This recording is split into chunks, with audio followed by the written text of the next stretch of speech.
Sejak awal memimpin negara, Presiden Jokowi menjadikan tanah Papua sebagai bagian dari prioritas pembangunannya. Negara mengucurkan dana itu sampai 84 triliun rupiah per tahun untuk pembangunan infrastruktur di Papua dan Papua Barat, juga untuk otonomi khusus di sana. Bayangkan betapa dimanjanya Papua dengan puluhan triliun rupiah uang untuk mengejar ketertinggalan mereka dari banyak provinsi di Indonesia. Papua menjadi anak emas di masa pemerintahan Jokowi, di mana di masa Soeharto berkuasa mereka selalu menjadi anak tiri yang disia-siakan. Tetapi sayangnya ternyata yang membuat Papua tetap miskin adalah pemimpin daerah di Papua itu sendiri.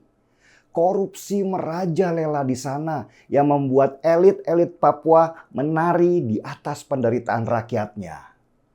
Di Mimika contohnya, barusan saja Bupati Mimika dan pejabat Pemkapnya ditangkap KPK karena korupsi sebesar 21 miliar rupiah. Apa sih yang mereka korupsi? Ternyata dana pembangunan gereja. Gila memang, Bupati Mimika korupsi pembangunan tempat ibadah agama mereka sendiri. Kayak nggak ada tempat lagi untuk mereka korupsi. Bukan Bupati saja, yang lagi disasar KPK sekarang adalah Gubernur Papua, Lukas NMB. Lukas NMB adalah Gubernur Papua dari Partai Demokrat yang sudah menjadi gubernur sejak tahun 2013. Dia didakwa melakukan gratifikasi di tahun 2020 sebesar 1 miliar rupiah. Masa sih Lukas NMB mau ditangkap KPK hanya karena gratifikasi uang 1 miliar rupiah saja? Bukannya dana otsus di Papua itu sampai puluhan triliun rupiah? Ntar dulu. Kasus gratifikasi itu hanya pintu masuk saja buat KPK untuk menyelidiki kasus yang lebih besar lagi yang melibatkan Lukas NMB.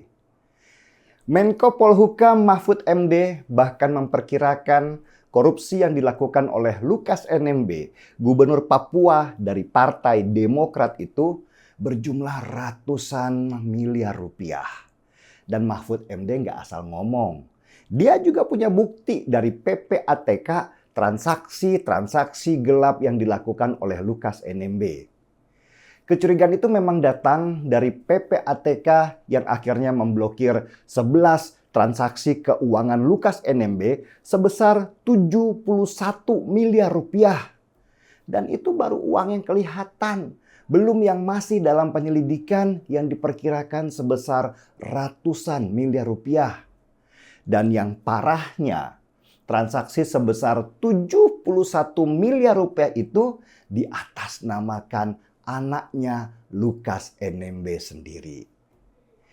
Yang mencurigakan lagi, PPATK mempunyai bukti bahwa Lukas NMB melakukan setoran tunai ke kasino judi di Singapura sebesar 500 miliar rupiah atau hampir setengah triliun rupiah.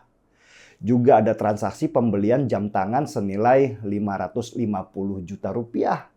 Dan diduga kuat Lukas NMB melakukan money laundering atau pencucian uang terkait harta yang dikorupsinya. Lalu kenapa KPK masih belum bisa menangkap Lukas NMB kalau benar dia dicurigai korupsi dan melakukan money laundry sebesar ratusan miliar rupiah? Disinilah liciknya Lukas NMB. Dia menebar uang ke sejumlah elemen masyarakat di Papua yang selama ini menjadi pagar betisnya. Demo besar melindungi Lukas NMB terjadi di Papua dan membuat situasi di Papua tuh jadi mencekam. Toko-toko tutup karena takut terjadi kerusuhan. Lukas NMB menjadikan masyarakat Papua sebagai tameng hidup untuk melindungi dirinya dari penangkapan. Negara jadinya harus hati-hati dalam menangani ini karena bisa saja terjadi kerusuhan di Papua hanya gara-gara satu orang Lukas NMB. Pendekatan-pendekatan terus dilakukan supaya masyarakat Papua tenang dan tidak terprovokasi. Lukas NMB sendiri dengan liciknya menantang KPK untuk datang ke Papua memeriksa dirinya di sana, bukan di Jakarta. Tetapi KPK juga pintar mencium adanya perangkap yang sedang dibangun untuk membuat kerusuhan besar di KPK. Seandainya KPK langsung terbang ke sana dan menangkap Lukas NMB. Lukas NMB adalah bukti kepengecutan seorang pemimpin yang korup yang tidak berani datang membuktikan bahwa dia tidak bersalah ke KPK. Dan dia dengan teganya mengorbankan rakyat Papua untuk melindungi dirinya, melindungi hartanya.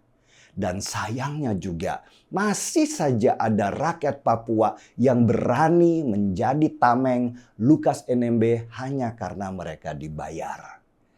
Coba bagaimana Papua bisa sejahtera kalau koruptornya dilindungi oleh orang-orangnya sendiri. Warga Papua harus melawan. Kalau perlu mereka yang membawa Lukas NMB sendiri ke KPK biar jelas semua. Jangan pernah mau jadi korban hanya karena membela orang yang selama ini mencuri dari dana kesejahteraan Papua. Kalau bukan warga Papua sendiri yang bisa menaikkan kesejahteraan daerahnya, lalu siapa lagi? Cara supaya Papua bisa sejahtera dengan dana otonomi khusus sebesar puluhan triliun rupiah itu adalah bersihkan dulu elit-elit pejabatnya. Supaya dana bisa mengucur ke tempat yang tepat atau memang yang membutuhkan. Saya jadi ingat pepatah, kalau bersih kenapa harus risih? Dan untuk Lukas NMB, buktikan kalau Anda benar-benar bersih. Jangan bersembunyi di balik wajah rakyat yang tidak berdosa ini. Saya seruput dulu kopinya.